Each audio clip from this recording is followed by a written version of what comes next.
Hey there, everyone. Welcome back to the Showing Up to Your Life podcast and YouTube channel. My name is Art Burns, and as always, I am really excited to be here with you today to share some information and some ideas and some practices for how mindfulness practices can help us to navigate through this often very, very challenging life that we're living, and do so with a degree of happiness and fulfillment, even in the face of the most difficult things that life is throwing at us, which in this year of 2020, we are seeing the most difficult things that we've ever seen before. So today I want to kind of talk more about what we were talking about yesterday, which is forgiveness, right? But I want to take it a step further and kind of show how, how compassion is something that sort of gives way for forgiveness, right? And then I want to talk about something that can help you to give way for compassion. So compassion, generally speaking, is the notion that we want the suffering for someone else to be relieved. That's essentially what compassion is, right? Compassion, as I talk about compassion a lot here, so forgive me if I'm repeating any of my previously discussed notions here or definitions or what have you, but compassion comes from the Latin compare, right? Which means to suffer with. So compassion is basically a connection that we have to each other, knowing that we're all facing difficulties, knowing that we're all, that there is suffering that happens for everyone, right? And the ability then to sort of stand with someone in their suffering, right? And this can be also for ourselves, like self-compassion, to stand with ourselves through our own suffering, right? Now, of course, there's a really important notion that kind of is involved with compassion and really kind of makes compassion much more feasible for people, right? Number one is empathy, right? That's something that is required to understand compassion. We must first have, or to feel compassion, we must first have some level of empathy, right? Because we have to be able to notice and to feel someone's suffering before we can connect to them with that suffering or on that level of that suffering and try to help them kind of get through their suffering, right? And again, that applies to us as well, right? Like we need to see our own suffering. We need to be able to turn towards it and in that, facing the difficulty that we're experiencing, right, then offer ourselves some support through that, right? Now, there's lots of great practices you can use for that, but one thing, especially with compassion for others, right, something that's really, really helpful to keep in mind as we kind of explore the notion or try to practice compassion for someone else, right? And that notion is the fact that whatever someone else is doing, right, whatever their actions, whatever their words, whatever even their thoughts, right, and this is true for ourselves, it's true for universally every creature on the planet, in the whole universe, it's a universal truth, right, which is that, we are all acting in a way that we believe will end our own suffering and or increase our own happiness. Okay, and when we can put when we can sort of contextualize that, right, in every interaction that we're having, in other words, when we can see other people's actions, decisions, words, whatever it is that they're expressing, right, when we can see that on the level of them doing something that they feel they need to do in order to reduce their own suffering and or increase their own happiness, well, then it becomes a lot easier to accept what's happening and not feel resentment, not feel the reactive sense of pushing back and getting angry or getting even jealous or resentful or any kind of negative emotions that might arise sometimes in the reaction of someone else's actions towards us or towards others, right? And this is where, of course, that's where we get to forgiveness, right? Like a lot of times, when as I discussed yesterday, it's easy for us. Sometimes it's easy for us, or many times what we wind up doing is we draw that line in the sand, right? Like, I will not forgive anyone who does this thing that's over this line in the sand, right? And that is what I'm talking about with the compassion, right? Like if we can look at whatever someone has done, right, and in the context of their motivation was not to hurt us, or even if it was their motivation to hurt us, they were doing so because they felt that hurting us on whatever level was going to increase their happiness or reduce their suffering, or both, right? And so even if we don't agree with what that person has done, right, even if we completely, we think that it's complete, lunacy what somebody has done to us, right? Like, how could you ever think that that was okay, that that was going to increase your happiness, to hurt me in this way, right? That's not the point, right? Our opinion of it, or even our knowledge of it, right, is completely independent of that person's motivation, right? And that person's motivation, well, and I often talk about this. Like, I tell, like, my clients, one of the easiest ways to illustrate this, right, is to, think of yourself driving down the road, right, where somebody cuts you off, right? When somebody cuts us off when we're driving down the road, right, we have this sense that, like, out of all of these cars out here, they picked me, right? They singled me out just to ruin my day here, or to cause me some sort of suffering, right? But of course that's not true, right? Of course, somebody cuts you off, it's either, because they were just not paying attention, or they had somewhere that they needed to be, or they, had to go to the bathroom or something like this, right? Like the motivation could, is almost never going to be that they picked you out just to mess with your day, right? That's not how people usually act, right? Now, of course, yes, I'll throw in the caveat that there is a, a 0.0001% of society that is just cruel, right? That is just doing things just to be cruel, So I guess, yes, it's potentially possible that you found one of those people out on the road. But it ain't going to happen every day, right? I mean, and the chances are that that is not the case, right? It's overwhelmingly more likely that when people do things to us, whether it's cutting us off on the road, cutting in front of us on line at a store, throwing a piece of trash in the street in front of us, any kind of interactions that we might see, the things that we might find, worthy of our unforgiveness, right, and worthy of our anger, right? And of course, these are just surface level things. When people who we're close to, right, when people who we're close to say things that are hurtful to us, right, they're not saying it just out of pure malice, right? And even if the intention is malicious, right, it's because they feel that doing that malice is going to make them happy.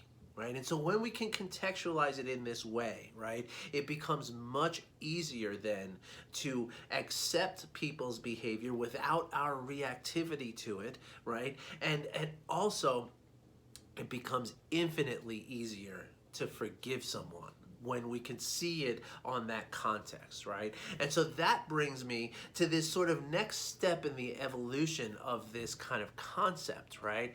And there's one sort of quality of the way that we experience the world that can open us up to this this understanding of people's motivation, and in turn lead to an acceptance of people's expressions or actions, and then ultimately lead to forgiveness, which is going to help us, right? And that quality, that sort of missing link that brings this whole thing around, and it applies in much more context than just what I'm talking about here. But the missing link that I'm talking about, this quality of it's an attitude of how we meet the world. What I'm talking about here is curiosity, okay? When we can shift our mindset to one of curiosity from wherever it is, right? A lot of times, we might be in a fear-based kind of, mindset, which is why a lot of times that's going to, elicit the reactivity and the defensiveness, right? It's because we're feeling a sense of fear on some level, right? But even if it's not, even if we're just, sort of in a neutral state of some sort, right, which is very, very rare, but even if it is, right, curiosity is that thing which can allow us to really look at the behavior of someone else and see past the initial reaction that we're or the interaction that we're having with that thing that person's done. See past that and look into what that motivation is, right? And if we can meet that with curiosity as opposed again to defensiveness or fear or some sort of concern about our image or our standing in society or any of these kind of things, because that's the stuff that goes through our mind when we react to somebody. Like when somebody cuts us off on the road, oh, no, you're not doing that to me. You might get away with that with somebody else, but not me. I'm going to follow you now. I'm going to honk my horn. I'm going to, flip you the bird. I'm going to do something, right? Which is then ultimately only going to harm me, right? Because not only is that anger hurting me, but who knows what else happens. Maybe I get a speeding ticket because I'm driving angry, and it cost me a couple of $100 now just, because I got angry, right? And so curiosity is that thing, right? Is that quality that we can employ. And this applies to much more than just the concept of compassion and forgiveness, but it very strongly plays into here, so it's a great place to start, right? But as we can move through our lives with a curiosity, right, that curiosity becomes our sort of go-to, right? When that happens, then we literally cannot be negatively impacted by others. And we can never get to the point of feeling like we need to forgive someone, right? Because forgiveness is built into curiosity, right? There's never a need for forgiveness, right? You never get to that point, right? Because again, if you're curious about what someone is, if you're curious about their motives, then you can see the vulnerability, you can see the weakness, you can see the pain and the suffering that most people are acting from, right? And that curiosity then opens us up to say, like, okay, if I can see that this person, right, who cut me off on the road, that they're actually, potentially on their way to the hospital because a loved one is gravely ill, and they're rushing there to be with their loved one, right? Because that is possible. Right? We have no idea why somebody cuts us off, but that is very possibly one of the reasons, right? Or the reason, right? And if that's the case, then how can I possibly feel anger or resentment or need any level of forgiveness for this person, right? Of course I wouldn't. If you knew that somebody cutting you off was rushing to the hospital because a loved one has been terribly hurt and they need to be there, right? There's nobody. I mean, sure. Again, that 0.0001% of the society, right? But aside from them, right? There's nobody who would ever, knowing that person cut them off because they're rushing to the hospital to be with a loved one who's gravely ill or in dire, injury. There's nobody who would say, well, you still can't cut me off. That's not right. I have a right to be here. Of course not, right? We would say, oh my gosh, yes, go. Get to the hospital. Good luck. I hope everything's all right, right? Because that's our nature, right? And that's the thing, right? Curiosity allows us to be in touch with that nature, right? Non-curiosity allows us to be in touch with the me-centered universe that we often dwell in, right? Where again, like, you can't cut me off. You can cut one of these other people off, but not me. I got somewhere to go. That's not right. I'm not going to accept this, right? Again, that's the lack of curiosity, right? Because now all I'm thinking about is what is in it for me, right? And that is almost always going to lead to feelings of resentment towards others, anger towards others, fear and jealousy and all these other emotions that are going to wind up causing me stress in my body, right? They're going to increase cortisol levels, which are going to shorten my lifespan, right? So therefore, if I can move past that, then I can benefit myself. I can look after myself in a very self-compassionate way, right? And again, the best vehicle for getting there is to employ curiosity. And the reason I'm sharing this, and this is again one of these like little audibles that I pulled this morning, because this was not real, it was kind of what I wanted to talk about today, but the whole curiosity thing came through, along with the compassion. When I actually opened up Facebook this morning, so I post these, I do, I'm in a bunch of these parent groups, right? So I'm trying to help parents with stress. It's one of those things that I feel like I can really impact the world on a deep level, right? If I can teach parents how to control their stress and to be present, to be accepting, to be compassionate, to be curious about the world, then they're going to raise children who are more those things too, right? And then the world that we're leaving for our children is going to be in much better hands with people who are feeling these things. So that's one of my motivations and one of my inspirations for helping parents, right? And so one of the things that I do is I go on Facebook and I'm part of a bunch of parenting groups, right? And I see questions that people are asking and I offer advice, and I sometimes put posts in. And so the other day, I put a post into one of these parenting groups about an experience that I had with my son, right? And it was basically, to very quickly paraphrase, one day my son was playing on he's playing one of his video games with a bunch of friends online, right? And so you can hear all their voices and stuff. They're all in this little chat room kind of thing, right? And at one point my son calls and says, "Hey Dad, can I have a snack?" He's 9 years old, right? And yes, I know that parenting wise, the right thing to do is to say, "Yes, son, we've talked about this, you can get up and get your snack," right? Like I'm not, it's not good for you if I do everything for you. Like, you need to learn how to do it on your own, right?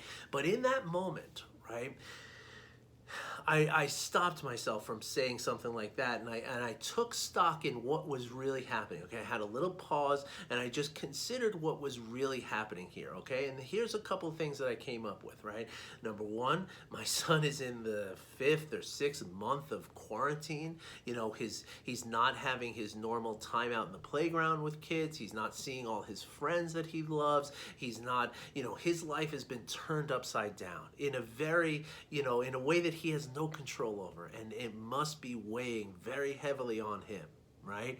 So there's that, right? Then there's the fact that all of his friends are there, and for me to say, "No, you got to get your own," is that going to embarrass him in front of his friends? And is that fair? Is that necessary for me to embarrass him right now? Or could I teach him this lesson another time, right? And if I do that, is he afraid that if he gets up and leaves the game, is he going to die in the game? Are his friends going to get upset with him because he wasn't, holding his own? What have you, right? And so all this stuff, I contemplated and measured out all this stuff, and I realized that no, right now, the better thing for me to do, the most beneficial thing that I can do for my son's emotional well-being, is to get him the banana for now, right? And then later on, when he's still calm, or when he is calm, I can talk to him about it and teach him the lesson again, right? But the thing is that if I say that,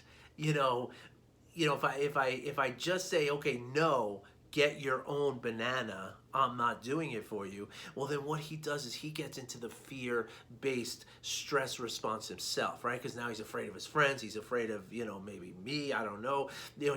All this stuff is going on in his mind. So at that point, he's not learning any lessons. Right, that's for sure. When you're in that fear-based stress response, you're not learning anything, right? Any learning that's being done in that situation is more along the lines of training, like you would do for a domesticated animal, right? More than it is actual learning, right? And so what happened there, though, right? What I did. And I'm not saying this to make myself feel better, but what I did in that situation was I employed curiosity. Right? I took a moment to look into the situation with an openness and a curiosity, because that's what curiosity is, right? It's openness. It's the ability to really look at something with complete objectivity, right? Because you don't know what you don't know about it, and therefore curiosity allows you to again, be open to it, right? So that happened. And then so this morning, there were a couple of, generally speaking, I get a lot of great comments on these these posts, and it's very gratifying. You know, there's mothers out there who are like, "Oh my gosh, this is so great! I did the opposite the other day. I'm so glad you told me about this because I could do better." And this kind of stuff, and that's the stuff. That's why I do this, right? To help people, right? So this guy comes in today, and actually three different men, right? Most of the women were thinking like, this is perfect emotional intelligence, it's perfect regulation, it's perfect, you know, it's great, great, great, great. Textbook patience, you know, just wonderful stuff, right? But three men replied, and all three of them were like, you know, you're teaching your son to walk over you, you're setting up bad habits, you know, you should have made him get his own food, and all this, right? And so for me, you know, seeing that, it was, you know, I immediately felt this sense of trigger, right? I immediately felt this sense like, hey, who you talking to? You know, let me set you straight, you know? But again, I took my moment and I paused, and actually I did a meditation because I just wanted to get away from that. But one of the things that I was able to do, and as I practiced this over the last few years, it becomes more instinctive, right? It's not like I have to sit there and say, oh, don't forget, Art, be curious. You know, curiosity naturally arises for me, right? And so what I did, instead of firing off some, you know, reactive reply to this person, you know, who I don't even know, right? The one person lives in Australia, you know, so it's like, you know, it doesn't matter what he said to me, but, you know, but here I am just ready to, you know, fall on my sword over this, you know. And so instead of doing that, what I did was I said, I wonder why this person felt the need to reply this way. I wonder what it is in his, you know, sort of motivation and his sort of understanding of parenting and of the world. I wonder what it is that made him, you know, want to reach out in this way to me.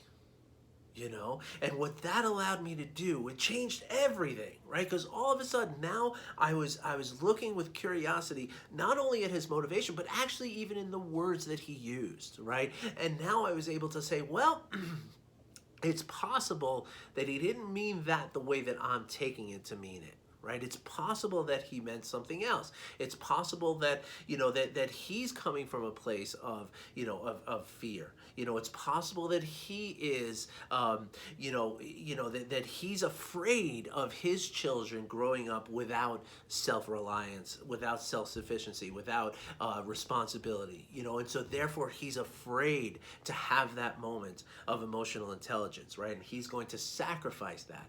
And you know, and after I had this, you know, this curious, mindful ability to pause and kind of, you know, contemplate and process everything that was going on, sure enough, you know, I went back and forth with him with very respectful and conciliatory messages back and forth, you know, in this Facebook thread. And you know, it turns out that, yeah, I mean, you know, in the end, we just said, you know, he said, I respectfully disagree, you know, with your methods, you know, but it never got to the point where I was like, I gotta give this guy his comeuppance somehow. It was very easy for me to let that go. And the reason it was easy for me to let that go is because I looked at it with curiosity first. Right? My first priority was to understand. My first priority was not to defend, was not to set straight, was not to teach, was not to look better in front of everybody else who might be reading this post, right? My first priority was to understand. And that is what curiosity will bring us, right? Now, at the end of this week, I'm going to talk about non-judging awareness, okay, as I'm just kind of leading up to this, right? And that's what curiosity is, right? Curiosity is the embodiment of non-judging awareness. It's like the active, process of non-judging awareness, right?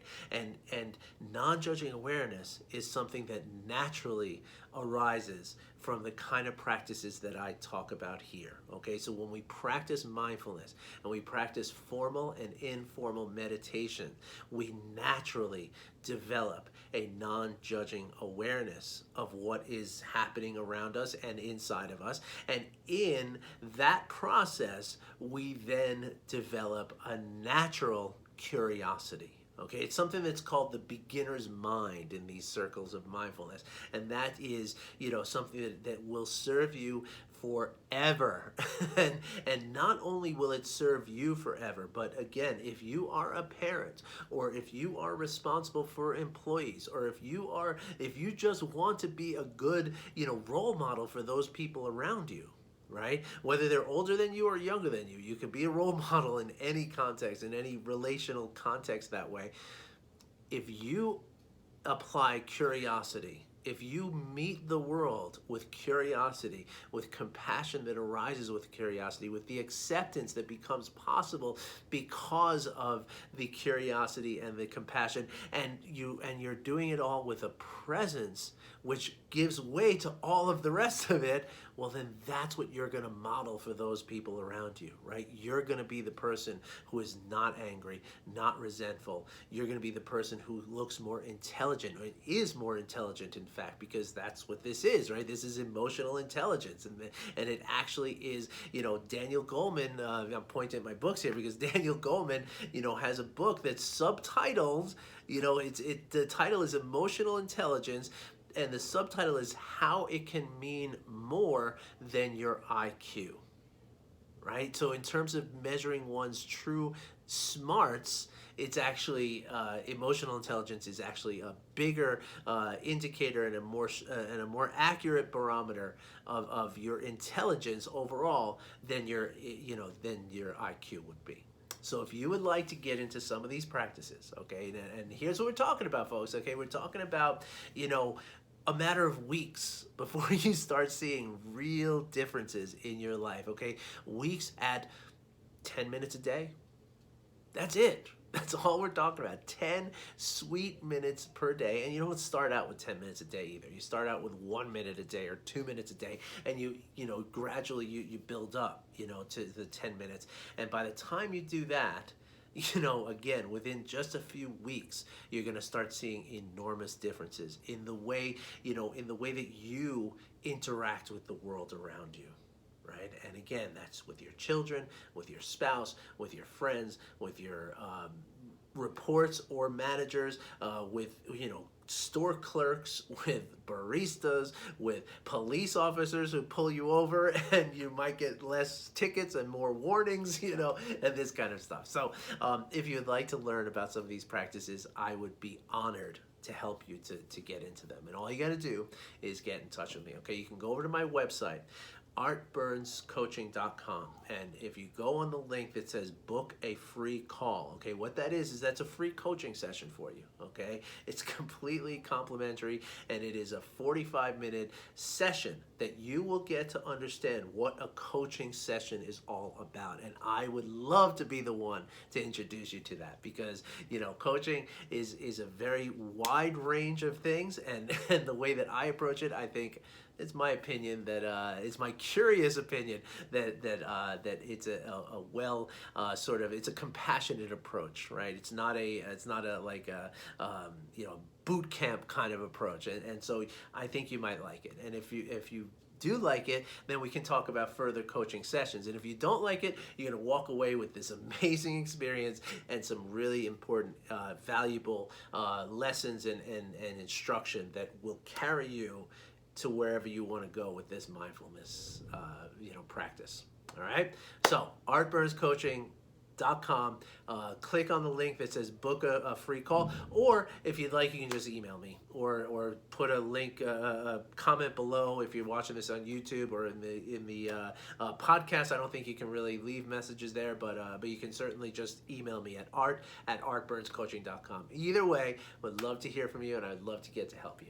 Thanks for listening, everybody. I hope you found this helpful, and don't forget to do all the YouTube things: the like, the subscribe, the share, the comment, and also what do they call it? They call it review and rate on the podcast. Okay, so if you feel up to it, give me a rating and put a little review in there, so that what this does is it helps with the algorithms. It gets me in front of more people, and so that I can potentially help more people, and that is what gets me out of bed every morning, is to help people. So you can play a role in that, and I hope you do.